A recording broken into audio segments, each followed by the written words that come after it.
recent headline from the Barna Group reads, "Almost half of practicing Christian millennials say evangelism is wrong." The Barna Group has been conducting research on the faith-sharing experiences and expectations of Christians and non-Christians alike, and it seems that many millennials now believe that it's wrong to share their faith. Join us as we dig into the data, talk through the implications, and think forward about what this means for the church as we talk with Barna's David Kinnaman on this episode of Youth Culture Matters.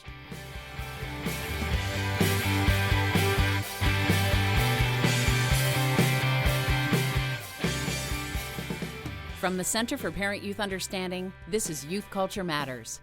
If you're a parent, youth worker, educator, counselor, grandparent, or anyone else who cares about kids, we're glad you've joined us for this practical, informative, and hope-filled podcast. This is a place where together we talk and think Christianly about the rapidly changing world of today's children, teens, and young adults.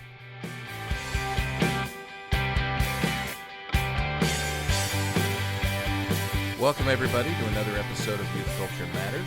I'm Walt Mueller here in Elizabethtown, Pennsylvania at the CPYU studios. Jason Soshanik, who is our able-bodied co-host, is with us as well. And Jason, you are not in Spokane. You're actually sitting outside in Arizona. What town are you? Are you in Phoenix, or where are you exactly? I'm actually in Glendale, Arizona. Okay. So taking in some spring training, hanging out with family. Gotcha. And we're going to hear some animals and things, right? I mean, you're out in the midst of the wildlife, so we may hear some birds. Yeah, you make it sound like I just slept outdoors and I just I meandered to the nearest Wi-Fi spot to do an interview. But no, I'm staying somewhere. I just went outside because it was going to be a lot better. Okay, well, good. Well, I'm glad you're here, and we are going to have a conversation. We're going to jump into it very quickly here with our friend David Kinnaman from the Barna Group. David, I know, is familiar to most of the folks who listen to us, and he is the author of several best-selling books, including Good Faith, You Lost Me, and Unchristian. He is now the president of the Barna Group, leading research and communications company. They work with churches, nonprofits, and businesses ranging from film studios to financial services, and he has done some great work on behalf of the church that really has benefited so many of us in the world of youth ministry. And we are happy to have David Kinnaman here. David, thanks for joining us. Thanks, Walt. It's been fun to be friends for so long, and thanks for those kind words. Yeah. Do you remember the last time you and I encountered each other? We ran into each other. Do you remember where that was? I was thinking about that this morning. And no, I don't remember that, but I do remember the very first time I met you. I don't know if I want to ask about that. The way you said that makes me a little. Yeah, all right. You can ask about it, Jason. Well, we want to hear about both of these encounters. What was the first time? I had just written Unchristian, and I was at Jubilee. I think I might have. Of course, I had read your books and was like a huge fan and all the rest. So I was like, sort of doing the fanboy thing. And you came in, you wanted to do a podcast with me, and I just was so flattered that you wanted to do that. So it was pretty cool moment for me. Yeah. Well, the last time we saw each other, this was a lot of fun. I forget, Lisa and I were traveling somewhere, and we landed in Denver, and we were way down at one end of one of the terminals. It was very crowded, and I think I had said to her as we got off the plane and rounded the corner, I said, there are so many people in here. We are bound to see someone we know. And lo and behold, we walked up, and there you were. That's my second. That's my extra room. My second house is at the Denver airport, I think. Yeah, well, I'm going to tell you. So you were the first person that I remember seeing in the Denver airport, and then just this last, about a year ago, after the NFL draft, I came through the same hallway, and about the same spot you were standing, I look up, and there is Baker Mayfield. And of course, I didn't go up and talk to him, but Brown's quarterback now. But that was kind of fun. So I've got to go by that place all the time. I'm going to run into somebody. It's like the third dimension, man. Yeah, Denver Airport. So let's talk about what you guys have been doing at the Barna Group. You had a study come out recently, I think back in the beginning of February, if I'm correct, where it was all about millennials and evangelism. And I'd love to hear, what you folks found out from that. What is, we've got a lot of youth workers and parents who are listening. Of course, we talk here about culture. We love tracking what you guys are doing. So what did you find out about millennials and evangelism? Well, we were doing this large study for Alpha, which of course is the sort of the course, the seeker course that came out of Holy Trinity Brompton in London with Nikki Gumbel. And so here in the U.S., we were working with Alpha. We've been working with them on a lot of different projects, and part of our goal was to understand sort of people's perceptions of evangelism, and in particular, what are the attitudes towards evangelism and faith sharing among the next generation. And so the real surprise of that study, or maybe not so much of a surprise, but the real shocking statistic was that 47% of practicing Christian millennials say they believe that it's wrong to share their faith with someone in the hopes that they might become a Christian. And so that was a real, sort of you might say half of practicing Christians say evangelism is wrong, to sort of headline it. And I think that raised a lot of eyebrows, a lot of discussion. It's one of the more talked about statistics we've released in the last year or two. And I think it reflects this sense that young people have about living in a, pluralistic, lots of friends who are different, and that we can sort of, how do we talk about the goals of evangelism? What do we want out of it? It was funny because there's this huge paradox that 94% of practicing Christian millennials say that the best thing that could ever happen to someone is for them to come to know Jesus. So it's not that they don't believe that Jesus might actually be good for someone. There's just this real sense about being wary about sort of evangelistic pursuits, or sort of proselytizing someone else. So I think that was one of the real headlines from the study. Now, just to clarify, as you folks put up parameters, date and age parameters for the different generations, you folks would put millennials born 1984 to 1998, basically their ages 20 to 24. How, with what they came up with, in terms of the 47%, how does that compare to the prior generations that you surveyed? Yeah, so among Gen X, that's my generation, there are 27% who said they believe it is wrong, and the precise language of the statement in the survey was, it is wrong to share one's personal beliefs with someone of a different faith in hopes that they will one day share the same faith. And so it's 47% of millennials, 27% of Gen X, 19% of boomers, that's your generation, Walt, and then 20% of elders, which I think is interesting. I mean, it's 1 out of 5 at minimum, even among older generations, who say they have some sort of misgiving, or they actually, agree strongly to the statement that it's wrong to share one's faith. And so, it's not just a millennial issue or sort of millennial hang up. It's just that millennials have a higher percentage who agrees with that.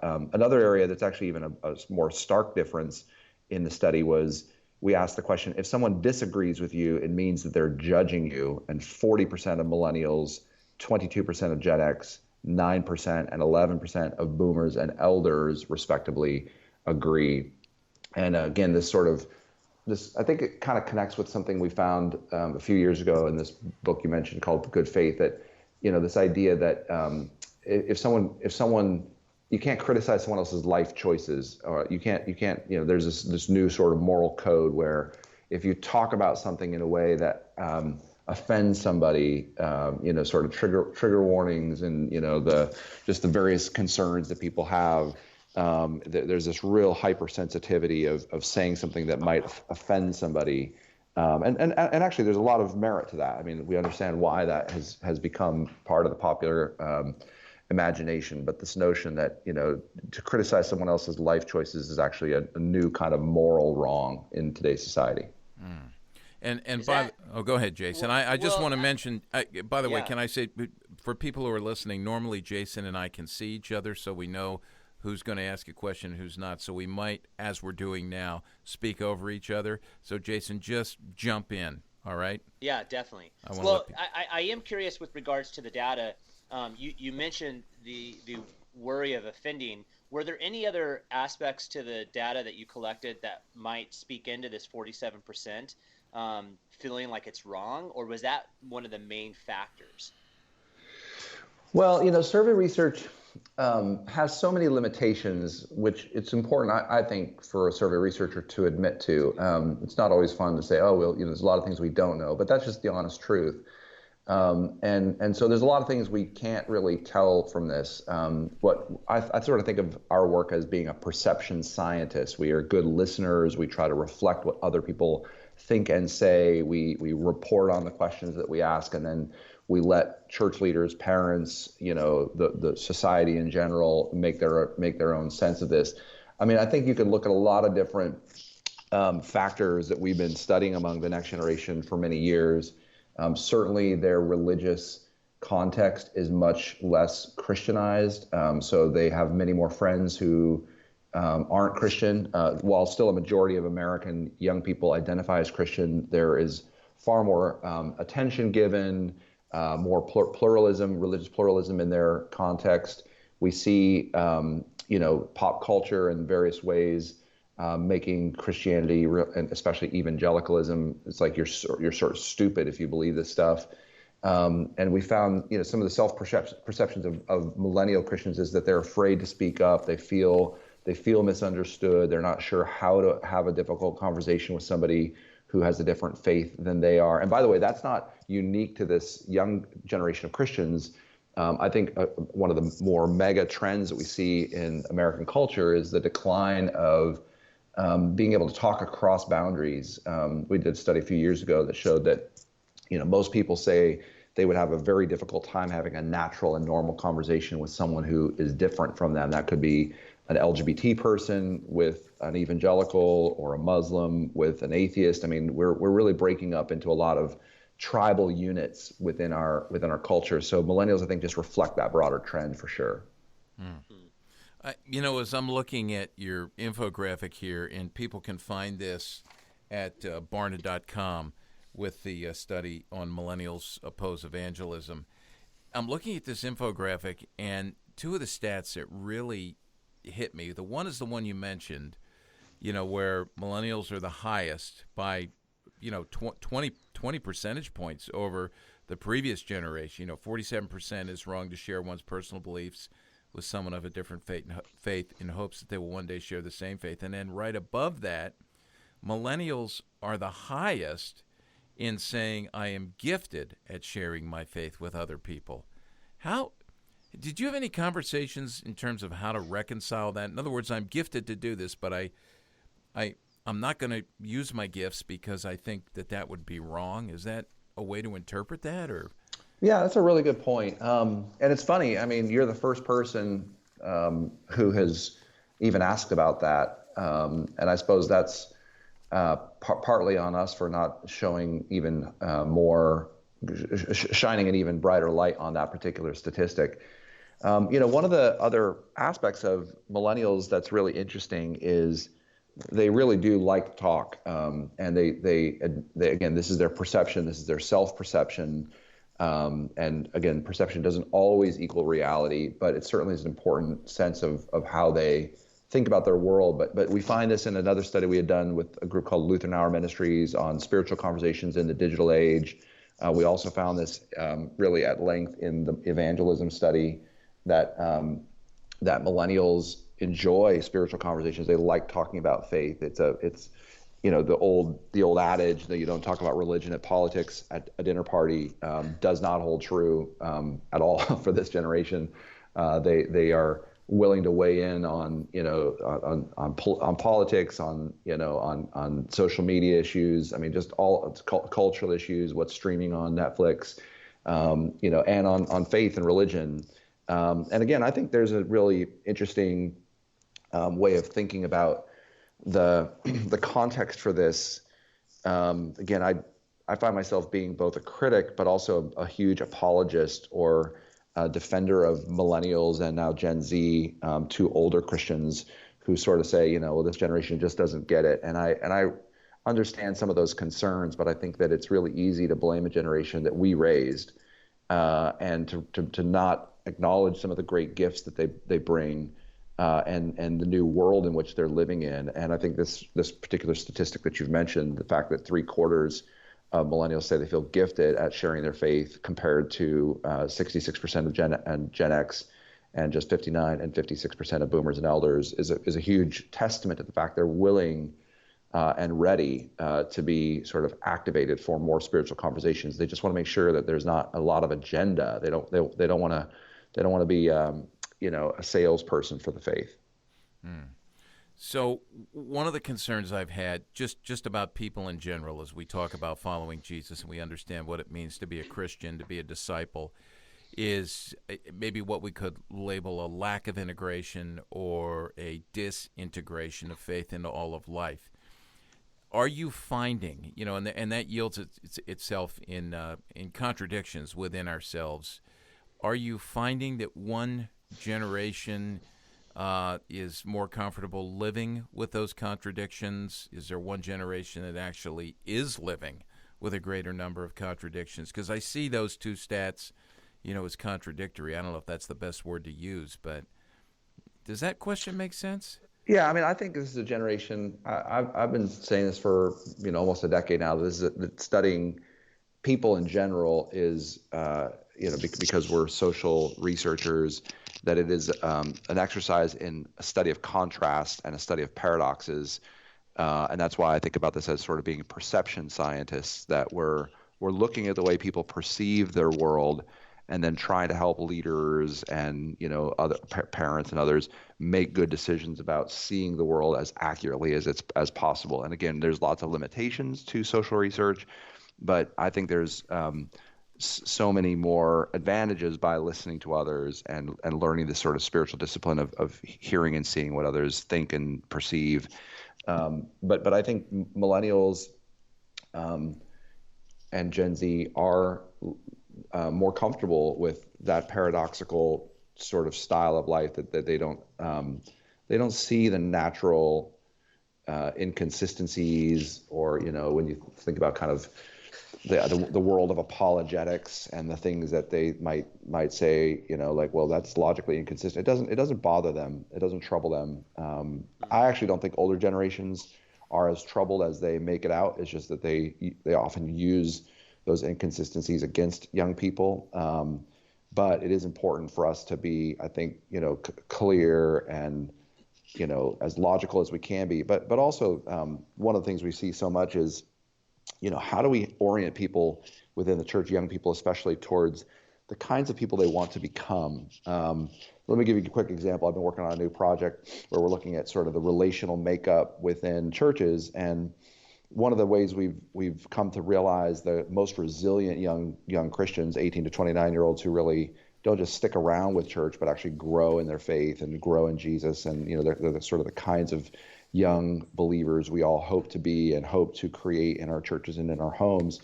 And we find that the kind of relationships they have, the kind of relational network, isn't just a kind of like a set of to continue this idea of, like, it's not just a bunch of logical head knowledge, a lot of informational, everyone's sort of sharing information with one another. But we actually found that the most resilient young Christians say they actually like being around other older Christians, and that the other older Christians they like being around are the kinds of people they want to be like. And so, that for me, that's been a measure as I've been thinking about discipling my own kids. How do I help them be around other Christians that they enjoy spending time with? And then also, are they around other Christians that they might really hope to emulate? And again, there's an element of that is, it has its own intellectual, we're to follow Jesus with all our heart, mind, soul, and strength. But I think there's also a real heart aspect of that. Sort of Jamie Smith, you are what you love. How do we help people orient toward the right desires, not just the right intellectual assertions about the faith? This is good. We need to take a break. We're talking to David Kinnaman about some of the latest research coming from Barna, and we will be back to continue this conversation with some very insightful and practical thoughts on millennials and really all the generations in ministry. We'll be right back.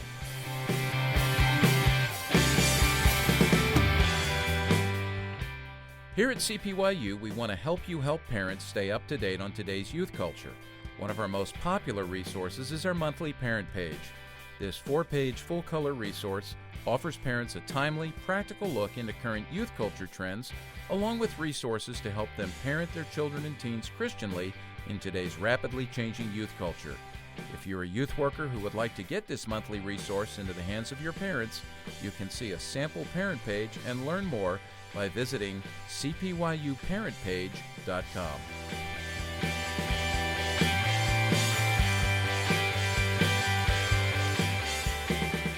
Thanks again for listening to Youth Culture Matters. We're here with David Kinnaman. David, I wanted to just ask a question with regards to Gen Z. I know that you recently did a study on Gen Z, and I'm just curious in the conversation that we're having around the differences, and specifically I honed in on the idea of sharing one's personal beliefs with someone of a different faith. And there was a big jump from Gen X to Millennials. Do you have any sort of idea what that might be with Gen Z? I know this wasn't a part of the study, but I'm just curious. Well, we would have interviewed 18 and 19-year-olds as part of this, because the study for Alpha, the Reviving Evangelism study, was 18 and older.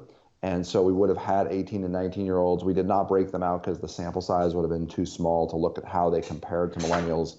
So I don't have that data handy. A couple big themes. Gen Z looks similar to millennials in a lot of ways, but they aren't just mini millennials. They really are growing up with some interesting new characteristics as a generation. For sure, they're more oriented around career. They're more interested in making money and being financially stable. They are children of the recession, after all, and I think that actually was probably one of the defining characteristics for Gen Z in comparison to millennials. And then you also look at things like Shark Tank and other popular popular culture shows that have emphasized entrepreneurship and other kinds of things. There's a lot of differences between Gen Z and millennials. Of course, Gen Z's profile is just now kind of emerging because they're coming, out of their parents' household, parents and guardians' households, and for that reason, their distinctiveness isn't quite set in stone. But there's a lot of, I think, interesting things, and a lot of the same issues as we've been talking about evangelism and sharing your faith. Many of the same concerns of religious pluralism, not offending others, the value of, sort of you do you, and sort of don't criticize someone else's life choices. Many of those things are just as entrenched among Gen Z as they would be among millennials. So my hypothesis is that Gen Z would be just as concerned about the moral rightness or wrongness of evangelism in very similar ways to millennials. What are you folks discovering in terms of, remedies to this? What's the pushback to get folks to a more healthy place and a more healthy understanding? And I say this understanding that all generations have issues, all generations tend to exhibit brokenness, perhaps in some unique ways that are, more heavily weighted with some generations than others. But specifically in our work with millennials, we have parents and youth workers listening. How do we begin to remedy this or push back? Well, there's no silver bullet, but I think there are some postures, some attitudes and perspectives that we need to foster, and then some practices that we can put in place. So, first, among the most important principles that I've learned in the last 10 years is studying and understanding the next generation, and now the next generation of Gen Z, is this posture of that it is their time, it is their world, it is their faith, and that we can't control them. And we have to be very careful not just to talk down to young people. So I think the first is really to listen and understand why it is that young people are having this allergic reaction to evangelism. Because as we've talked about, there's a lot of characteristics about millennials and Gen Z that makes them quite sort of ready for spiritual conversations. And that, I think, is the second point, which is let's actually try to build on some of the things that they're already doing and doing pretty well, and their proclivities to talk about faith and religion and spirituality, rather than condemning them for this, this perspective about evangelism that it's wrong. And of course, that perspective needs to be altered, but we can't just say, hey guys, you're wrong about this, so we're going to try to tell you how to really do it. So I think along with those postures of listening to the next generation, understanding their context, realizing that there's a lot of real implicit strengths in how they come at this task of talking about faith. It's to remind and help this next generation understand that actually talking about faith makes your faith stronger, that there's a lot of resiliency in having difficult conversations, that some aspects of our culture that seem to reflect the notion that that it's wrong to criticize others, that actually if you show just the right kind of humble courage, that more people are willing to be challenged or to talk about these things, and that of course the Holy Spirit leads us into those things, and to give people the practice at doing them, and to be more and more aware of and alive to the way the Lord uses us in other people's lives around us. So I think there's some of the most resilient young disciples that we're interviewing, some of the most exemplary young Christians, are actually really lit up about evangelism. And it's, again, our privilege of trying to help them do more and more of that in the way that God calls them to do it. Mm. How much do you think, a shift in the church towards universalism, in terms of our understanding of, what happens when we die? Do you think that that's playing into this as well with these attitudes that you're seeing? I think so. I mean, and certainly popular entertainment and culture has had a lot of effect on that. I think from public education, which tries to, not sort of highlight differences or to teach people that, how to be, in a religiously plural environment, it sort of strips, kind of bulldozes differences and just says we should all, love and appreciate each other. And in some ways, there's something very biblical about that we all have inherent worth as human beings created in the image of God.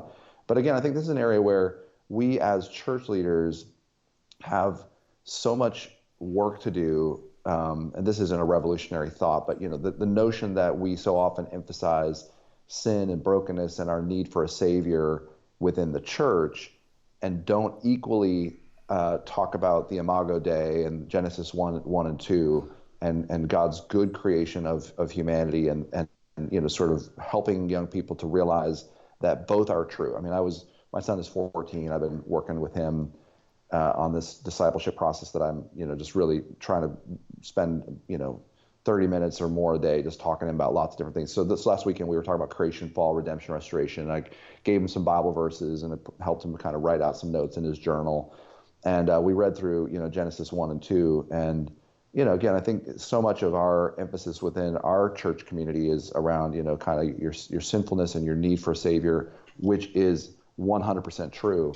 But also just reminding young people about, the reason why universalism is sticky. I think the notion of universalism is sticky is because in some ways we've left our young people open to susceptibility around that because we don't have a strong enough theology of the Imago Dei that, every person, no matter what religion they believe, no matter what crazy things they believe, or no matter what they do, is created in the image of God and has inherent worth and dignity. And we need a stronger theology of that in order to combat universalism within our culture and within our churches. I am curious because you did say they're most resilient and when they're lit up about evangelism, but the as I listen to you speak and you're comparing Imago Dei from sinfulness, engaging that, I am curious how a millennial, when you say the word evangelism and then a boomer hears that. I mean, maybe you're hitting upon that with what you're discussing right now, but there is a dynamic of evangelism when I've shared it with someone who's older than me, and even when I'm younger, it kind of means something different. Is there something to that? Absolutely. I mean, I think that's one of the huge areas that we talk too little about is the changing use of language and the ways in which language, really does change in its emphasis and in meaning and in context. I mean, certainly we have a sort of a living, breathing example of that in the way texting and our kind of digital conversations are truncated, or how we use different acronyms for things within texting. So language itself changes. I mean, I think another massive part of what is the landscape is sort of the meme culture and sort of social media, and Reddit and subreddit, and just the ways in which sort of the rise of a snarky style of humor. It's harder than ever to be earnest and to feel like, if you like John Oliver and other videos, there's this sort of undermining of what when someone's having a serious conversation, is it something to be laughed at? So I mean, I actually think this is one of the great existential threats to ministry today, which is that for a generation that is thumbing through memes and jokes and all sorts of things, we've really weaponized humor in such a way that it's very hard to come into a youth group or even into a family meeting and just sitting down and having kind of a serious conversation. It just sort of it's funny, it's weird, it's you got to push past the awkwardness. And I actually think that's one of the big challenges is in this context, the harder you try to convince somebody or persuade somebody, the more it sounds like you're Michael Scott from The Office, or you're the buffoon who really is trying to tell everyone how it is. And I don't have a good solution to that, but I think acknowledging it helps us at least to figure out what might be some of the barriers. And I think language, like the words that we use, are part of that. I mean, you can almost all of your listeners, certainly those of us who watch shows like The Office or other, kind of these sort of, just off center, kind of, or, SNL or others. It's like, we're just used to that person who's proselytizing someone, and the how even just the portrayal of that in media. I was laughing. I was at Disneyland a few weeks ago, and the character who played one of the Elaine's boyfriend on Seinfeld, who, if you remember, he was a born again Christian, and he tries to tell Elaine that she's going to hell, and there's just this hysterical little episode of their dialogue about that. And so this generation has many more memories of sort of how pop culture presents spiritual conversations than ever before. They're streaming all of this material, this content. And so I think that's another big challenge in sort of the digital context, is how do we sort of break through, and what does earnestness look like in an effective way? How does persuasion work? So we don't look like, the buffoons that are sometimes portrayed in media. Putty. It was Putty, wasn't it? That was the boyfriend. Yeah, that's right. Putty. Putty. I think it was Putty. That's right. Yeah. Now I'm laughing because I'm thinking about all the different things he was doing. Was that the one where, he Jersey Devils, and he was a fan of the Jersey Devils and came up against the windshield and started screaming? He was all painted up going to the hockey game. Exactly. Stuff. Yeah. And there was that scene where she's like, "Well, why didn't you ever tell me?" She's like, "Well, I can't remember his line, but it was something like, I don't know, you're going to hell. I can't help you." It's like, oh man. Yeah. Well, so much of that defines for so many, just what the truth and the reality is about faith, and it's so frustrating at times. We need it is, and I think we need stronger examples. I mean, even on The Office, Angela, and so often, the Christians are portrayed as hypocrites. Angela is the one having sex, but she's the one who's the kind of on her moral high horse, and it's it's just the reason why The Office or any of these shows make us laugh is they are true enough. They resonate on some level with the kinds of experiences that we Christians often let people have, which is these awkward conversations about faith. And so, how do we help to reverse that by, actually having better, more productive, more prayerful, more humble conversations about faith? That's really that's what everyone is looking for, regardless of your generation. That's good insight. Good insight. Well, let's take a break, and we'll come back and continue our conversation with David Kinnaman.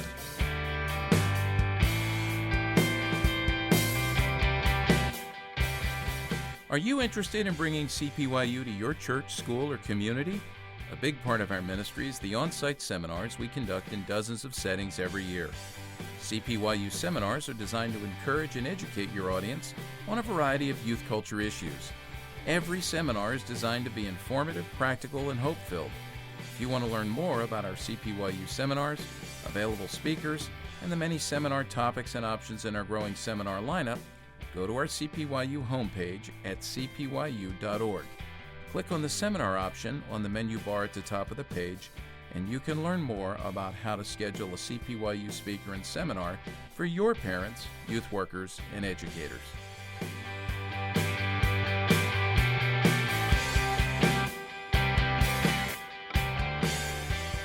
Well, we're back with this episode of Youth Culture Matters, where we've been having a very insightful conversation with our friend David Kinnaman from Barna, and we have been talking about millennials and evangelism. But if you go on the Barna website, barna.com, you will find that they have posted the results of another survey and some more research they've done on what makes for a spiritually vibrant household. And I read through this and found it fascinating. You know, we understand that parents are the ones who are to be primarily responsible for the spiritual nurture of their children. Warms my heart, David, when I hear you talking about discipling, intentionally discipling your 14-year-old son. That is just awesome. What are you finding in terms of the research, in terms of spiritual vibrancy? Yeah, this was a really fun study. We just finished it up, came out the last week of, we did the webcast about 3 weeks ago. The last few weeks of February. And so it's called Households of Faith, a new report. And we did the study with Lutheran Hour Ministries. Actually, all of my grandparents were Missouri Synod Lutherans. And so it was really fun being able to work with this client that has some legacy for me and just great people there. And what we wanted to do was to really look not just at what happens in a local church, which is where we spend most of our time and energy researching, kind of the habits and practices of congregational life. But this was really looking at vibrant households, spiritually vibrant households, and what makes them different than other practicing Christian households that are less vibrant. And so it was just a massive study, interviews with teenagers, interviews with practicing Christians across a full spectrum of spiritual vitality. And what we really discovered was about 1/4 of practicing Christian households qualified as spiritually vibrant, and by that we found they were devotional. They read the Bible, prayed, talked about their faith regularly in the home, and then they were also very hospitable. They had friends and family, and others from both Christians and non-Christians that came regularly through the home. We found things like the presence of children was a real kind of catalyst for spiritual vitality. The presence of minors, it's like one of the implications was for those households that are either singles living alone, or couples without children, or other kind of roommate situations. How do you really integrate other extended household members? How do you bring children into your lives? How do you find this is what congregations can do so well, is to help us sort of mix up our friendship network, from what can be, we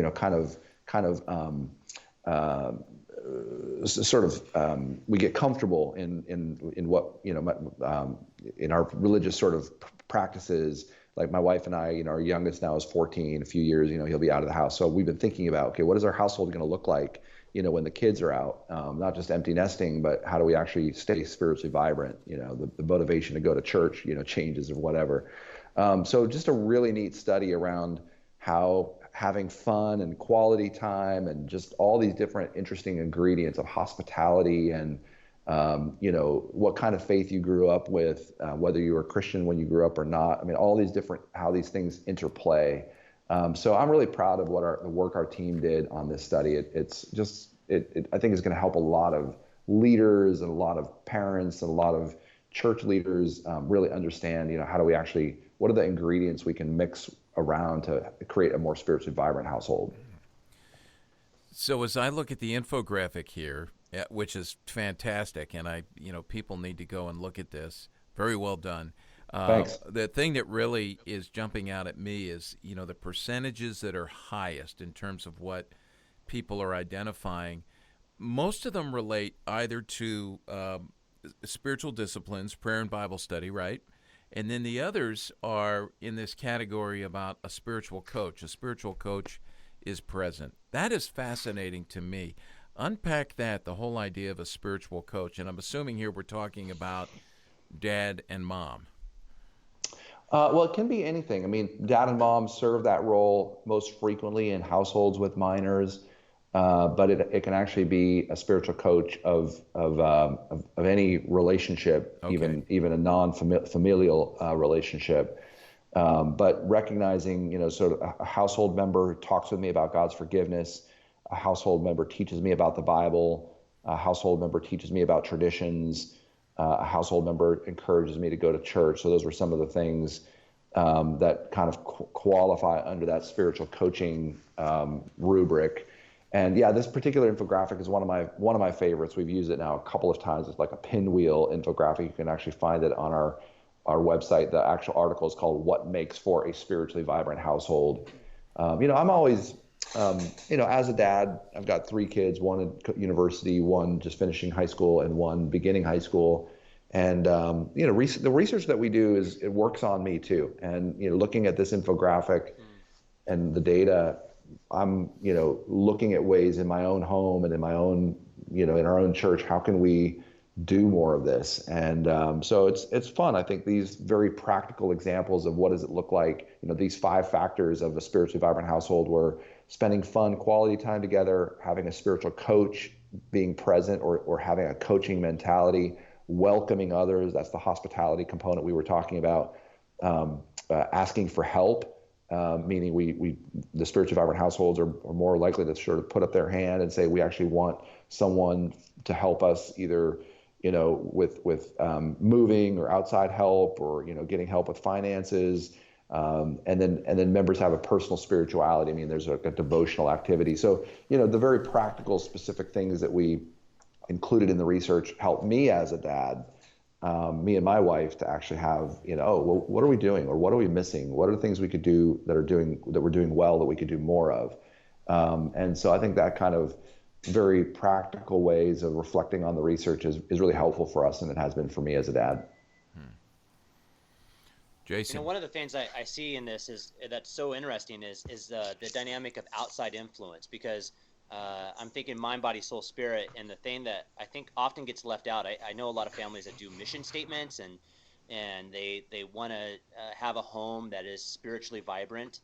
But what I find, the 2 things I find that are really fascinating: one, there's activities. There's a lot of activities. There's a lot of outside activity. But then there's also, you mentioned hospitality, but when you also see close friends.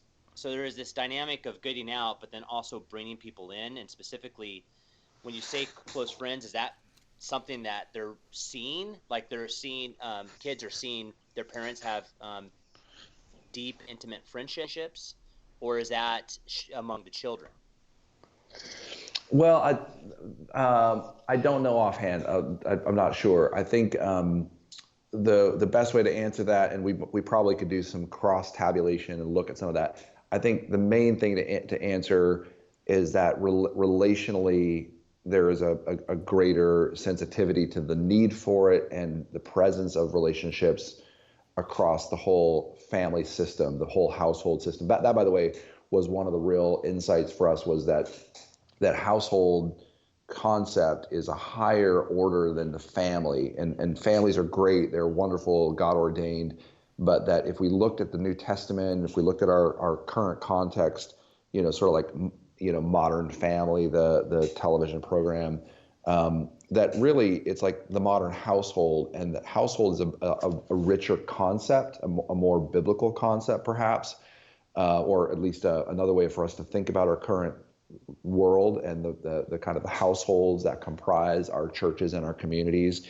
because not every family, I should say this, not every household is a traditional family. Not every household is a family, but every family is a household.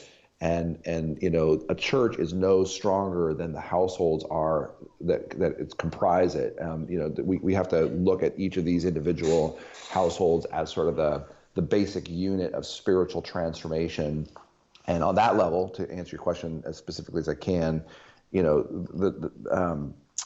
without having the data right in front of me, I can't look at, whether we're looking at children's relationships or family relationships, but across the full range of the things we're looking at, the more robust your relationships can be, and the more you want to be around these other Christians and want to be like them, the more vibrant your faith is the bottom line. Hey, I know we're winding down on time here, and you've got responsibilities. You've been great, and generous with us. I want to just one more question here. You and Mark Matlock, what are you working on? You've got something that you're getting ready to release that sounded pretty exciting. Yeah, thanks. Well, it's a new book project called Faith for Exiles, and it's actually dealing with a lot of the themes we've been talking about the last hour, and the notion that we describe our current context as digital Babylon. It's the meme culture. It's the power of these shows. It's the emphasis on experience and less on reason or rationality. Really the gods of our age are superheroes, and the conversion experiences happen through media and entertainment and technology. And so, digital Babylon is there's nothing new under the sun, but there is this screen age that we're all trying to lead in. So we've been doing research on what makes for resilience among 18 to 29-year-olds. I did 2 books called Unchristian and You Lost Me that looked at a lot of the problems facing this next generation, but this book really looks at a lot of the solutions. So it's 5 ways for a new generation to follow Jesus in digital Babylon. That comes out in September of this year.